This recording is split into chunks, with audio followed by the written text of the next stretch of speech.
Hello and welcome. In this video, we're going to continue showing you how the catalog in 360e works. So let's get started by going from any location in 360 and select our catalog link from our primary navigation bar, and that will take us inside. In this particular video, we're going to show you how to import lists into the system. This could be a list that you create yourself. It could be a list that you export from your vendor's website and download into a spreadsheet or a CSV file, and this is where you would start. So before I execute this action, just a quick note to write down or remember, when you grab these files, whether you create it yourself or whether you bring one in from another vendor website, take a look at it and mark down any of the header names for columns or fields in that file, because you're going to actually match them up later. So if you have one field that's marked price, just write down that it's called price or vendor name or UPC code or anything like that. It will help you to organize after you get the list in place. So with that said, let's select our import button here. And again, this file will now exist on your hard drive, and it could be one that you made yourself, one that you brought in from somewhere else. We're going to start by simply selecting the Browse button, and we're going to grab it from our hard drive. In this case, I've got my field right here, or my file right here. And I'm going to go ahead and upload it. With that in place now, I'm going to select if it's from a particular vendor. I'm going to go ahead and do that here. Now I'm going to start typing this out, and notice that it's going to search my vendors in my system. Now, with that said, you want to make sure, if you are going to be doing this, that you create these listings, which you do by putting them in your accounts section. So I have one in here that was all set and ready to go. And it will also track, it's telling me when my last import for this vendor was. So once you have these in place with your accounts, you can select them whenever you're either adding new or updating existing lists. Templates. I'll take a second here on this field and explain. When you create an upload, or when you upload a list, you can then save it for a particular vendor, for example. Save that as a template type. Now what happens is 3 months down the road, when they update their pricing, now you've got everything formatted and set up so that when you bring the new list in, you can upload it right to that template and it will update all your pricing without overwriting or getting rid of other information you're trying to keep. So right now I'm going to, since I don't have any templates in the system, I'm not going to assign it to one yet, but we'll see at the end how you can do that.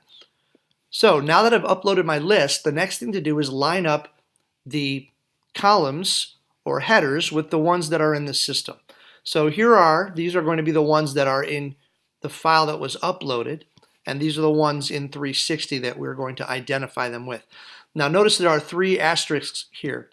These are the only 3 items or headers or types that are mandatory in the system. So to create a list, each part must have a name, must have a UPC code, and it must have a wholesale cost. Those are kind of the 3 anchors of setting up the catalog. The rest of these are simply optional. But I would find, just as best practice measures go, it is best to have more information in the system than to have less. So let's start off with the name here. And I'm selecting this. These are all the header columns in the file that I uploaded. So the product name here I remembered was, for the name, is product. The UPC code is right here. The description, or the wholesale cost, I remember that being net price. My description. My part or item number, there was an item number column on my spreadsheet. My unit of measure, I remember that being U. And suggested retail I don't have. Now, that said, with all these remaining options here, if you don't have something in your file that lines up with them, you have to mark that as ignore field. So you can't just leave this alone. You won't be able to complete the process. So I'm going to do this again, ignore field. There's no images, so I'm going to ignore field. If you did have images, obviously you can upload an image with each part. And I don't have categories. So I'm going to ignore that. But notice, now that I've finished all of these columns, my import option appears here. Here's where I can save it as a template. So I'm going to call this Electrical Parts Incorporated. That's the vendor who provided me with this list. Now I'm going to, instead of having to go back and write retail pricing for each item, I can say that I want to mark everything up 35%.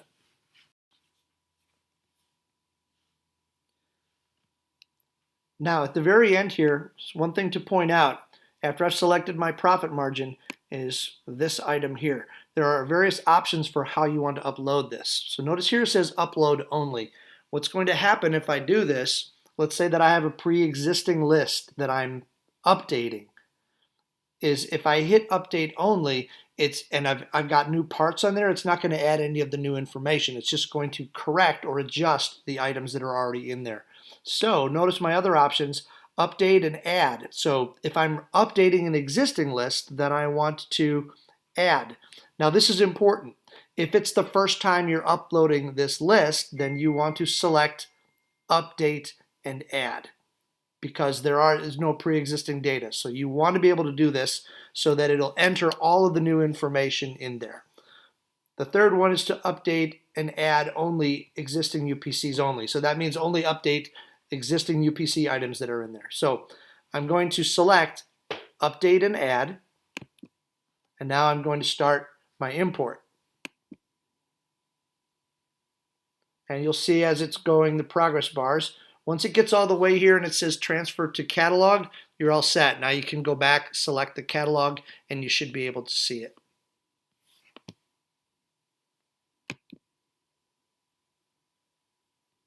And here is the parts list that we just uploaded. So now that's a successful import of a parts list from either a spreadsheet or from an existing vendor list. Thanks for watching, and we'll see you on the next video.